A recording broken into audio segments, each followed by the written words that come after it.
Hari ini saya tidak sendiri Bapak Ibu. Tadi Pak Ibrahim sudah katakan bahwa saya bersama dengan tim. Sebelum saya memperkenalkan diri, hari ini saya bersama dengan istri saya yang boleh berdiri. Nah, ini istri saya. Kami menikah kurang lebih setahun yang lalu, tahun 2021. Dan juga hari ini saya bersama dengan adik angkat saya, Gloria dan Tabita. Gloria, Tabita boleh berdiri? Gloria boleh lambaikan tangan.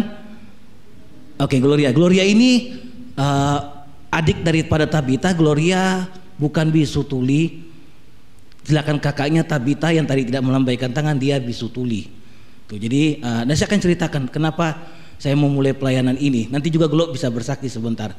Oke, Bapak Ibu, perkenalkan nama saya Jeffrey Adam. Pak Ibrahim sudah perkenalkan. Kehidupan keseharian saya sebagai pemimpin dari Yayasan Pelita Netra di Makassar. Jadi Yayasan Pelita Netra itu bergerak di bidang sosial, memberikan pelatihan komputer kepada teman-teman disabilitas netra. Itu pada awalnya tahun 2012.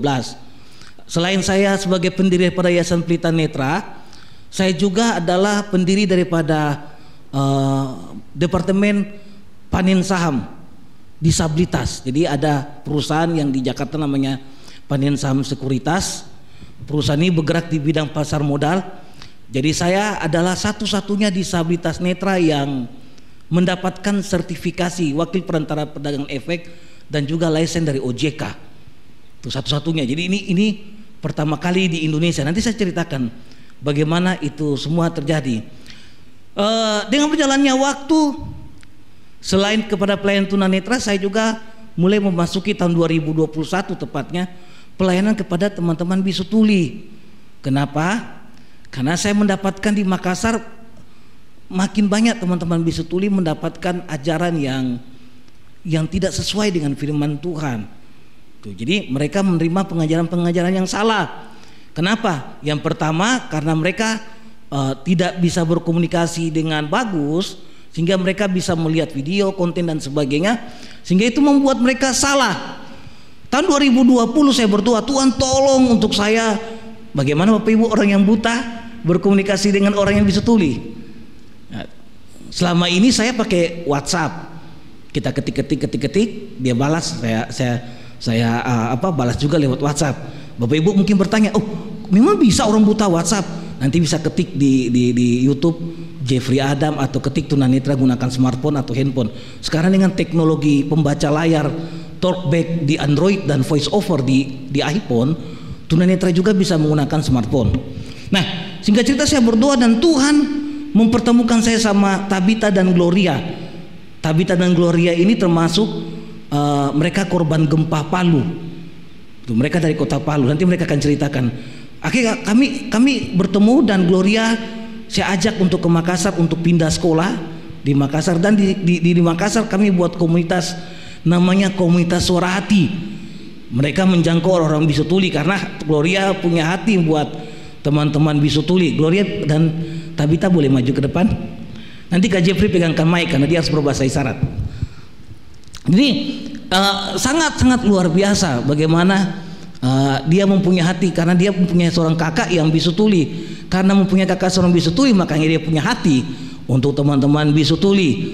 Nah, nanti Bapak Ibu kita akan dengarkan kesaksiannya sebelum kesaksian saya dan firman Tuhan, bagaimana dia mempunyai hati kepada bisu tuli dan bagaimana Tuhan panggil dia untuk melayani teman-teman bisu tuli. Nanti kita akan dengarkan. Glo sudah? Oke, silakan. Glo, KJ perlu pegangkan mic atau gimana? Perlu.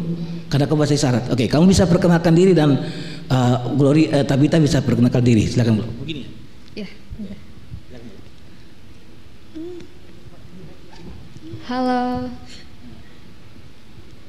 Perkenalkan, nama saya. Oh, ini ada. Oh, ini ada kerja.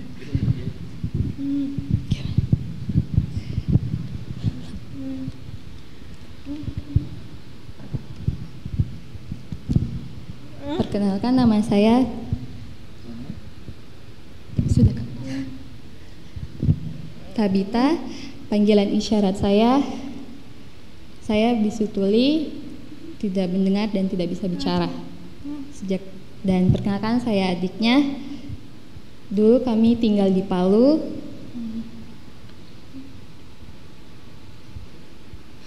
Saya sudah lulus dan sekarang tinggal di Makassar bersama Kak Jeff dan Kanik. Oke. Glo, bagaimana kamu bisa punya panggilan kepada teman-teman Bisu Tuli? Awal mulanya? Awal mula saya untuk ada. Oke. Silakan Glo. Awal mulanya? Kamu butuh mentranslate kita bilang nggak usah ya? Oke, silakan. Awal mulanya gimana Glo? Kamu punya panggilan untuk Bisu Tuli? Seperti yang tadi dijelaskan oleh Kak Jeff, dulu kami tinggal di Palu dan kami juga korban gempa. Sampai akhirnya Kak Jeff panggil kami untuk ke Makassar.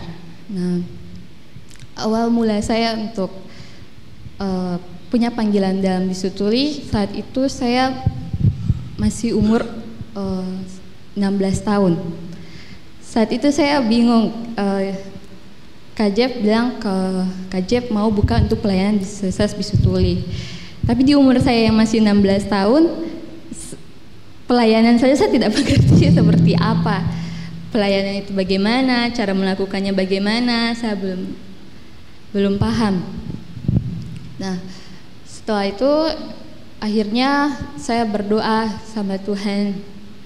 Tuhan, apa benar Engkau memanggil Glo dan Kak Tabita untuk bisa melayani disabilitas Bisu Tuli, apalagi saya yang masih umur waktu itu masih 16 tahun. Saya terus berdoa sama Tuhan dan akhirnya ada suatu kejadian yang membuat saya percaya bahwa umur tidak memandang kita untuk melayani. Amin. Yes. Itu yang membuat saya paham bahwa inilah panggilan saya untuk teman-teman disabilitas Bisu Tuli, untuk semua yang mereka yang belum bisa mengenal Tuhan. Dan saat itu juga kami sempat pergi ke luar kota, yang saya di situ juga untuk belajar berbagai belajar bahasa isyarat.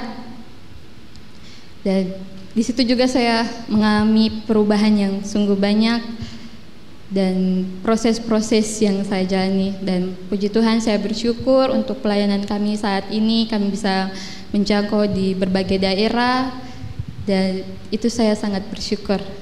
Terima kasih. Berapa orang sekarang teman-teman komunitas kamu yang kamu bersama-sama bina? Kalau yang untuk di Makassar sekarang ada 7, kalau yang untuk di Kalimantan ada 1, di Aceh ada 2, dan sekarang kami masih menjangkau yang ada di Medan. Oke, berikan sorak-sorai bagi Tuhan kita. Terima kasih Glo, Tabita. Jadi Bapak Ibu sangat menarik dengan kata Tuhan memakai tidak melihat usia, amin. Tuhan tidak memakai kita karena melihat kondisi kita, tetapi Tuhan memakai karena memang Tuhan mau memakai kita. Oke Bapak Ibu, tadi Bapak Ibu sudah mendengarkan kesaksian Gloria, Tabita. Bapak Ibu juga sudah mendengarkan bagaimana aktivitas saya. Mungkin Bapak Ibu berkata, wah luar biasa sekali. Kenapa Bapak Ibu? Saya bersyukur dalam pelayanan saya juga bisa bekerja. Dari pekerjaan saya, dari apa yang saya lakukan, saya juga bisa memberkati disabilitas. Tetapi Bapak Ibu, saya mau menyampaikan bahwa saya itu bukan terlahir jadi orang tunanetra atau orang buta. Tunanetra itu sebutan bagi orang buta. Jadi umur 13 tahun tuh saya mengalami kecelakaan. Dari umur saya lahir sampai umur 13 tahun tuh saya masih bisa melihat. Hingga suatu waktu saya mengalami kecelakaan di Kota Palu. Kenapa di Kota Palu? Karena bapak saya itu pegawai negeri. Dia di Kementerian Agraria. Jadi bapak saya merupakan salah satu orang yang pada tahun-tahun 80-an hanya beberapa orang yang mampu melakukan pemetaan udara. Pada waktu itu jurusan yang pada waktu itu langka. Jadi bapak saya dipindahkan ke Jogja, ke Kalimantan, ke Papua, akhirnya sampai di Kota Palu. Dan di Kota Palu itulah saya mengalami kecelakaan waktu saya pulang sekolah. Umur 13 tahun, kelas 1 SMP. Pada waktu itu kalau saya berpikir bahwa itu adalah hari yang terakhir untuk saya bisa melihat, mungkin saya tidak akan keluar kemana-mana Bapak Ibu. Dan itu sangat menyedihkan dari yang melihat. Coba aja bayangkan Bapak Ibu, kalau Bapak Ibu melihat tutup mata 10 menit, 30 menit, Dan ini sama sekali saya tidak bisa melihat. Hari terakhir untuk saya lihat orang tua saya lagi. Hari terakhir untuk saya lihat bapak, mama, kakak, adik. Dan itu semua sirna, hilang. Waktu bapak saya bawa saya ke Aini Center Jakarta Kuningan dan datangkan dokter dari luar negeri dengan satu harapan saya bisa kembali melihat. Tapi kata dokter pada waktu itu, dan itu menggetarkan hati saya, orang tua saya, bahwa kami dari tim dokter tidak bisa berbuat apa-apa karena benturan di kepala belakang otak bagian kiri sangat keras sehingga melemahkan semua saraf di otak untuk saraf penglihatan. Bapak Ibu, waktu saya dengar itu semua, waktu mereka sudah melakukan operasi 2 kali dan waktu perban mata saya dibuka dan saya tidak bisa lihat, runtuh pemikiran saya waktu di sekolah minggu mengatakan Tuhan itu baik. Saya di sekolah minggu diajarkan nyanyi Yesus itu baik. Runtuh pada waktu itu. Saya katakan kalau Tuhan baik, kenapa dia tidak buat semua itu tidak terjadi? Saya orang ke sekolah minggu rajin, bapak saya majelis di gereja, walaupun gereja yang ortodok, yang gereja-gereja sukuisme, sangat rajin, tapi kenapa saya bisa mengalami buta? Sangat kecewa. Kenapa? Karena waktu saya masih melihat, saya ikut bapak saya ke Jakarta, ke Surabaya, kemana, saya melihat orang buta itu ada di lampu merah minta-minta. Saya lihat orang buta itu main gitar di pinggir jalan dan mereka hanya bisa mengamen. Di situ saya merasa terpukul dan kecewa. Apa harapan hidup bagi orang buta? Sedangkan waktu saya melihat, saya punya hati untuk kayak bapak saya menjadi seorang arsitek. Saya punya mimpi Bapak Ibu. Bapak saya anak petani bawang putih dan dia bisa sarjana bahkan kuliah ke Singapura. Saya bilang dalam diri saya dulu waktu saya masih melihat, kalau bapak anak petani bawang putih, harusnya saya lebih dari bapak saya. Tapi hari itu runtuh, hancur harapan saya. Karena saya berpikir gagal menjadi seorang buta. Setelah operasi dan kami pulang ke Kota Palu, hari-hari yang saya lewati saya hanya berkurung di kamar. Saya kecewa sama Tuhan. Yang saya pikir itu mati, bunuh diri. Saya pegang kabel mau sengaja cok begini Bapak Ibu, tujuannya supaya saya kesetrum. Tapi setiap saya pegang gini saya jadi lemas. 2 kali saya coba, saya jadi lemas. Ketiga kali kaki saya sampai gemetar. Saya bilang kenapa tidak bisa, saya mau mati saja. Karena mau makan pegang piring harus diraba, mandi cari odol pegang-pegang raba, mana sikat. Tidak seperti dulu main cepat saja bisa lihat. Sakit hati saya. Hingga satu saat 3 tahun berlalu, dari umur 13 tahun sampai umur 16, saya pergi ke ruang tamu, ruang keluarga, dan tiba-tiba saya dengar siaran TV di RCTI pada waktu itu. Nama siaran TV itu adalah GO Studio. Mungkin Bapak Ibu pada tahun-tahun 97, 98, 96 itu sangat tren sekali pada waktu itu. Kalau saya ingat pembicaranya namanya John Hartman sama evangelis siapa lupa itu. Ada satu ayat yang sangat memberkati dan mengubah hidup saya. Ayat ini akan saya bagikan hari ini. Ayat itu yang mengubah hidup saya. Ketika saya mendengar hal itu, saya bangkit, saya bilang, iya Tuhan, saya berharga di hadapan-Mu. Saya bangkit dan saya menangis, saya berlutut. Ampuni Bapa kalau saya mengutuki Engkau. Ampuni Bapa kalau saya mengutuki diri saya. Dari situ saya berprinsip bahwa Bapa baik bukan dari apa yang saya terima, tapi Bapa itu baik dari pengorbanannya di kayu salib. Ada amin Bapak Ibu. Lalu Bapak Ibu, saya ambil tongkat, bukan tongkat Bapak Ibu sebenarnya. Ada tongkat, kalau tongkat khusus tunanetra bisa dilipat. Bahkan tercanggih sekarang dia punya alarm. Kalau bergetar dia kasih tanda. Kalau 2 kali getaran turunan, 3 kali getaran tangga, 4 kali getaran itu udah tembok. Itu tercanggih. Tapi dulu karena tidak ada seperti itu, pertama kali saya bangkit, yang saya ambil itu batang sapu ijuk Bapak Ibu, yang tiada ijuknya. Mulai saya beranikan diri keluar dari pintu rumah. Mulai saya pakai tongkat beranikan diri untuk saya keluar dari halaman rumah.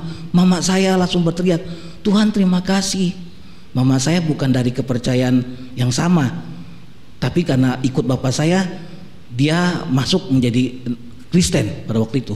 Tapi dia tahu mengatakan, Tuhan terima kasih kebaikanmu. Saya pakai tongkat jalan. Maka saya keluar pagar rumah. Pertama kali setelah 3 tahun saya berkurung, saya keluar pagar rumah. Bapak Ibu, bagaimana rasanya kalau orang yang sudah rasanya terbebas, lahir baru? Semangat ya Bapak Ibu. Amin, semangat ya. Tapi Bapak Ibu, saya keluar pagar, ketemulah teman-teman saya dulu yang main sepeda di perumahan. Kami tinggal di Palu, itu namanya perumahan gubernur, karena bapak saya punya tinggal di daerah perumahan gubernur. Ketemu sama teman-teman saya main skateboard di perumahan, teman-teman saya main bola. Lalu mereka teriak, "Hi, si buta dari gua hantu keluar." Bayangkan Bapak Ibu, bagaimana perasaan orang yang baru bangkit diteriakin si buta dari gua hantu. Lalu mereka kerjain saya, "Jew, kiri," diarahkan saya masuk got. Wah, masuk gotnya ada beceknya. Wah, kalau ada lagu serius mengatakan rocker juga manusia, Jeffrey juga manusia. Hati ini harus Tuhan. Tapi saya ingat firman Tuhan ini yang akan saya bagikan. Itu yang menjadi sumber kekuatan. Saya katakan tidak, saya harus bangkit, karena saya tahu bahwa hidup saya berharga. Lalu Bapak Ibu, singkat cerita, setelah saya bangkit, saya pergi ke satu gereja yang besar di Kota Palu. Saya minta tolong Pak sama gembala musiknya, bisa enggak kalau saya belajar main musik, main piano? Lalu gembalanya, "Apa? Main piano? Kau kan tidak melihat, nanti kalau kamu salah tekan nanti rusak." Luar biasa Bapak Ibu. Mau belajar main musik tidak dapat. Terus saya pergi lagi ke satu lagi tempat, "Pak, boleh enggak ajarkan saya main piano? Saya ingin melayani Tuhan dengan musik." "Oh Pak, kamu ini sudahlah, gak usah macam-macam lah, lebih baik kalian di rumah aja." Luar biasa, waktu saya dengar, mama saya dengar itu sampai menangis. Saya bilang, "Mama, hanya satu pribadi yang tidak pernah mengecewakan, yaitu Yesus." Sekali lagi saya katakan, hanya satu pribadi yang tidak pernah mengecewakan adalah Yesus. Kalau Bapak Ibu mengalami kekecewaan, mengalami hal yang tidak enak di hati, itu hal yang biasa. Ingat, hanya satu pribadi yang tidak pernah mengecewakan. Singkat cerita Bapak Ibu, saya ketemu sama pemain pub malam. Itu pemain pub malam tersebut, saya bilang sama dia, "Boleh enggak saya belajar piano sama kamu?" Lalu apa dia katakan? "Mau jadi pemain kafe ya? Mau cari uang di kafe ya?" "Bukan, saya mau melayani di gereja, cuma tidak ada yang mau bantu saya untuk bisa main piano." Waktu dia dengar itu, dia nangis. Dan saya baru tahu ternyata dia orang Kristen. Dia bilang, "Saya justru sudah lama tidak pernah pergi gereja. Kok kamu belajar piano untuk bisa melayani di gereja?" Bapak Ibu, dari pertemuan kami pertama, orang itu sampai saat ini saya berdiri di mimbar, dia sudah melayani di gereja. Dia malu. Lalu dia bilang sama mama saya malu lihat Jeffrey, dia buta tapi semangat untuk melayani Tuhan. Sejak dari itu dia berhenti jadi pemain pub malam, dan dia latih saya bermain piano. Jadi saya pertama kali belajar piano itu dari pemain pub malam, sebelum saya masuk di Yamaha Musik. Dari pemain pub malam. Dari situ saya mulai belajar huruf Braille. Saya pengen sekolah Alkitab. Bapak Ibu, huruf Braille itu jangan huruf timbul, tapi bukan bentuk A, bukan, dia titik-titik. Untuk Matius 1 sampai 15 ini tebalnya begini. Jadi Alkitab huruf Braille-nya saya itu 2 dos besar begini. Dari Kejadian sampai Wahyu, tinggi begini Bapak Ibu. Jadi Bapak Ibu, kalau sekarang ada Alkitab di handphone, anak muda kalau punya Alkitab di handphone malas baca, bilang kiri kananmu, "Kasihan deh lu." Dulu kalian mau belajar di sekolah Alkitab, habis saya belajar huruf Braille, tahu baca kitab Matius, semua zaman dulu belum ada kayak sekarang ini bisa pakai iPhone, ada pembaca layar, tidak ada zaman dulu, pakai huruf timbul. Lalu saya pergi ke satu sekolah Alkitab, SOM, sekolah Alkitab. Terus saya pergi, pas di resepsionisnya saya bilang, ketemu sama satpam, "Pak, saya pengen sekali sekolah Alkitab, mau belajar kitab." "Hah? Kamu kan tidak melihat?" "Iya." "Bagaimana kamu melihat slide, PowerPoint, bla bla bla bla bla." Luar biasa. Dia bicara gitu. "Kamu tidak bisa lah. Bagaimana melihat diktat? Kan ada diktat tulisannya semua." Dia bilang gitu. Langsung saya bilang sama satpamnya, "Benar firman Tuhan bilang, bahwa orang Farisi dan ahli Taurat menghalangi kita mengenal Tuhan. Marahlah dia, Bapak Ibu. Waktu dia marah, saya bilang sama mama saya, kabur memang. Jangan sampai dia hantam saya, sudah buta patah kaki lagi. Belum saya sekolah Alkitab, Bapak Ibu, tiba-tiba bapak saya kena serangan jantung dan dia dipanggil Tuhan. Itu hal yang paling menyedihkan dalam hati saya. Kenapa? Karena dia adalah bapak saya yang juga banyak support saya, banyak mendukung saya, dan dia dipanggil Tuhan. Dan juga secara keuangan kami terpukul. 1 tahun setelah bapak saya meninggal, karena saya 3 tahun hidup mengurung diri, Bapak Ibu, ternyata paru-paru saya kena bakteri dan saya pendarahan. Sampai saat ini 3 dokter mengatakan paru-paru kiri saya sudah cacat, dan menurut dokter sebenarnya tahun 2010 saya sudah tidak bisa hidup lagi. Saya kurang hidup dengan paru-paru yang kanan itu, karena akibat 3 tahun saya mengurung diri. Setelah bapak saya meninggal, setelah saya kena penyakit paru-paru dan pengobatan terus menerus karena saya pendarahan, saya punya hati tetap sama, melayani Tuhan, belajar untuk sekolah Alkitab, tapi tidak bisa, tiada kesempatan. Dan saya berdoa, Tuhan tolong bukakan jalan untuk saya bisa sekolah Alkitab. Singkat cerita, suatu saat saya ketemu dengan Pastor Evert. Mungkin Bapak Ibu sudah ada yang mengenal Pastor Evert, pernah mungkin pelayanan di sini. Pastor Evert ketemu, dan Pastor Evert, tiba-tiba Pastor Evert bilang, Jeff, mau enggak kamu sekolah Alkitab di Makassar? Wow, yang tadinya saya pergi dari satu ke satu ditolak, ini ditawarkan. Langsung saya katakan, mau Pastor. Oke, kalau kamu mau, kamu datang ya, bulan Maret, April ada penerimaan murid baru. Oh iya Pastor, itu pertemuan kami bulan Januari, pada waktu itu tahun 2007 Januari. Singkat cerita, akhirnya tiba-tiba saya nggak tahu, karena waktu itu saya belum di gereja City Blessing, masih di gereja saya yang lama.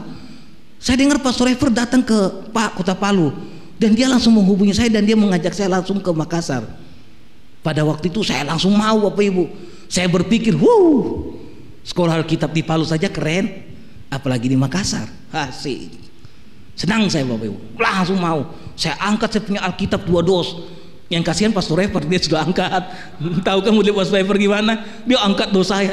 Tapi luar biasa itu Bapak rohani saya satu. Dia angkat Alkitab saya, belum lagi dengan saya punya tas. Sudah sama dengan pindah rumah pada waktu itu. Lalu kami berangkat dari Kota Palu. Saya dalam hati kita sampai di Makassar. Saya sampai di sekolah Alkitab yang bagus. Bapak Ibu, saya berpikir sekolah Alkitab saya seperti gedung ini ada lantai 2 nanti.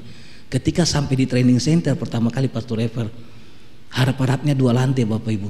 Saya dikerjain ke tingkat, saya disuruh tidur di lantai. Bagaimana rasanya? Kakak tingkat itu kerjain saya. Kalau di sekolah Alkitab, kalau orang bilang kata sekolah Alkitab kumpulan orang-orang kudus, kumpulan iblis dari Sabang sampai Merauke. Iya. Kalau saya doa makan, kalau saya tidak pegang piring saya begini, ikan saya hilang.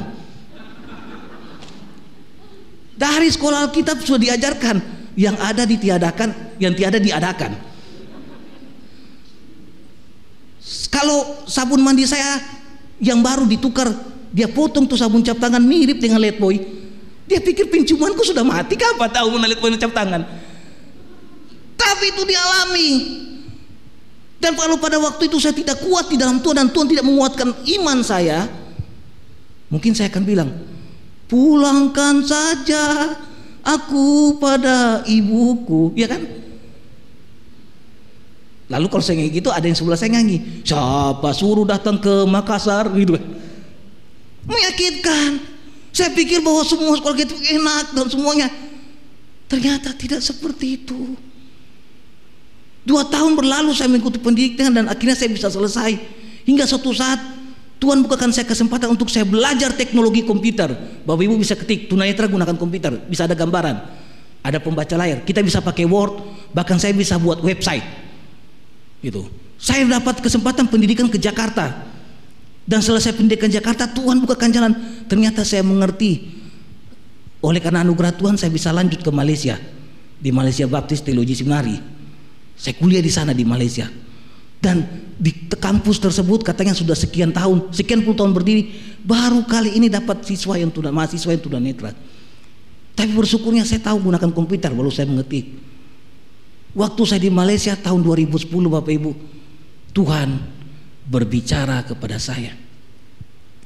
Tuhan berbicara kepada saya waktu saya di pinggir pantai, namanya itu Bagan Jerma, di daerah Pineng. Waktu di pinggir pantai saya tanya, Tuhan apa yang kau mau dalam hidup saya? Sejauh ini Tuhan bawa saya sampai ke Malaysia. Tuhan bilang, pulang ke Indonesia, bangkitkan orang-orang disabilitas. Wow. Pada waktu itu teman saya yang di gereja Metodis menawarkan untuk saya juga bisa pelayanan sana, karena dia buka gereja bahasa Indonesia untuk orang-orang TKI, tenaga kerja Indonesia yang dari Medan. Dia bilang, kamu bisa melayani sini untuk bahasa Indonesia karena kami bahasa Mandarin dan Inggris. Tapi Tuhan berbicara, pulang, bangun Indonesia, bangun disabilitas. Singkat cerita, saya tidak menerima tawaran tersebut dan saya pulang ke Makassar. Bapak Ibu, di Makassar tahun 2012 saya memulai pelatihan komputer di rumahnya Pastor Rever. Saya beritahu kenapa begitu sulit. Pandangan orang-orang tunanetra, pandangan orang-orang kepada orang-orang tunanetra atau orang buta, kami orang-orang yang tidak bisa buat apa-apa. Bahkan kalau Bapak Ibu selalu di hari-hari raya, hari-hari besar, pemimpin-pemimpin itu mengatakan kita harus memperhatikan orang-orang yang kurang beruntung. Kami ini termasuk golongan orang-orang kurang beruntung. Mereka lupa bagi Yesus kami juga berharga. Jadi karena itu tidak salah kalau kebijakan itu pada waktu itu ya tidak pernah berpihak kepada orang disabilitas. Kenapa saya katakan itu? Pernah satu kali saya naik maskapai yang murah meriah. Nggak usah saya bilang mereknya ya, tahu ya maskapai murah meriah. Saya ditahan dari Makassar mau ke Jakarta. Saya ada meeting di Jakarta di organisasi disabilitas. Lalu dia katakan, Bapak tidak bisa berangkat karena Bapak tunanetra. Loh kenapa nggak bisa gitu? Saya kan punya tiket. Bukan Pak, karena peraturan internasional itu Bapak tidak bisa kalau tidak didampingi. Kalau Bapak jatuh, pesawat jatuh Bapak bagaimana? Saya bilang, loh kan kalau pesawat jatuh saya juga jatuh. Emangnya saya melayang kayak Gatot Koco? Saya bilang di udara kan jatuh juga. Terus siapa yang bertanggung jawab Pak? Ya pilot. Siapa yang bertanggung jawab? Dia kan bawa pesawat. Bukan begitu Pak. Harusnya Bapak itu didampingi. Saya bilang iya, menurut regulasi penerbangan internasional kami itu harus didampingi awak kabin. Lalu dia tanya, Bapak tahu dari mana? Makanya kau sekolah supaya kau pintar. Saya bilang begini saja, saya naik atau saya lapor polisi, perilaku tidak menyenangkan. Langsung saya dibawa naik. Dia pikir daripada buat susah kan. Jadi itulah apa yang dilakukan oleh orang-orang yang tidak mengerti. Mereka memandang sebelah mata. Itu yang melatar belakangi kenapa Bapak Ibu saya berapa kali melakukan pendampingan kepada teman-teman yang bermasalah hukum, teman-teman disabilitas yang mereka dilecehkan baik di angkutan kota dan di lain. Makanya itu menjadi alasan kenapa saya kuliah sampai selesai hukum. Saya selesai di UKIP S2 hukum. Kenapa? Karena itu. Karena bagaimana orang-orang itu tidak pernah memandang orang-orang disabilitas, hampir kebanyakan masyarakat Indonesia mereka sebagai manusia yang utuh. Itu yang membuat kenapa Pelita Netra berdiri, melahirkan disabilitas yang cerdas, mandiri dan berpengaruh di bangsa. Lalu saya melatih teman-teman tunanetra berjalan terus. Saya berpikir bagaimana ya dengan komputer kita menghasilkan uang. Saya mulai buka toko di online shop. Orang-orang tidak tahu Bapak Ibu kalau saya tunanetra. Saya jual catok rambut, jual kipas angin. Waktu itu Pak Beni top murah masih ada kami. Saya jual barangnya dia lewat online shop pada waktu tahun 2017 2018. Dan dari situ saya mulai berjalan. Apa yang saya harus buat yang berbeda supaya orang tahu orang disabilitas itu juga berharga. Singkat cerita, tahun 2019, tahun 2017 pertama saya belajar mengenai pasar modal. Bagaimana cara tunanetra investasi di saham. Kenapa Bapak Ibu saya belajar pasar modal? Saya akan ceritakan. Sejak Jokowi jadi presiden, dia mendengungkan bahwa pemerintah ingin masyarakat Indonesia benar-benar terlibat di dalam pasar modal. Kenapa? Karena pasar modal kita itu yang menguasai asing. Dari situ saya berpikir bagaimana saya buat komunitas orang disabilitas yang juga masuk di dalam investasi di dalam pasar modal melalui instrumen saham. Dengan tujuan apa? Pemerintah melihat orang-orang disabilitas bahwa kami juga berkontribusi di bangsa ini. Kami juga berharga di bangsa ini. Kami ini adalah aset bangsa ini. Singkat cerita saya belajar 2017 secara sendiri pribadi. 2019 saya sudah mulai mahir. Dan tahun 2019 saya mengikuti untuk ikut ujian di Bursa Efek Jakarta sebagai wakil pentara perdagangan efek. Sama, waktu saya mendaftar orang tolak karena saya tunanetra. Tapi dengan perjuangan, bersyukur Pak Jokowi waktu kepemimpinannya dia lahirkan Undang-Undang Nomor 8 tahun 2016 untuk penyandang disabilitas. Itu yang saya pakai untuk membela diri saya. Saya berpikir bagaimana membela orang lain kalau bela diri saya tidak bisa. Dan akhirnya saya bisa ujian, dan di tahun 2019 saya dinyatakan sebagai satu-satunya disabilitas yang mempunyai license dari OJK. Itu kemurahan daripada Tuhan Bapak Ibu. Dan lain daripada itu, tahun 2020 nanti Bapak Ibu bisa ketik Most Award Jeffrey Adam. Saya dianugerahkan sebagai Most Award sebagai seseorang yang punya kemampuan di dalam dunia pasar modal walaupun buta, dan setahu saya sampai detik ini belum ada. Dan saya mau bangkitkan orang disabilitas lain untuk ada, supaya mereka bisa lihat bahwa kami juga berharga di hadapan Tuhan.